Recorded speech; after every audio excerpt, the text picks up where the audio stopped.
તે શેનું શાક બનાવ્યું છે? તો શાક છે તને બતાવું તો વટાણા બટેટાનું મસ્ત રસાવાળું શાક બનાવ્યું છે. અને આમાં તારે હાટું સરપ્રાઈઝ છે. સરપ્રાઈઝમાં શું છે બતાવું?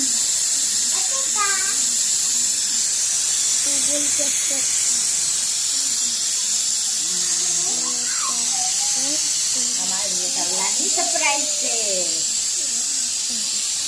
તો સુધી આપણે ભરાણી છે એટલે ખાલી કરીને સુધી તવલાની સરપ્રાઈઝ બતાવું.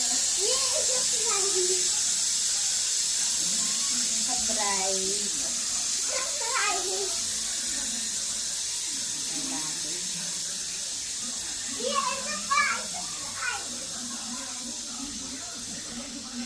આપણી ખાલી થાય છે.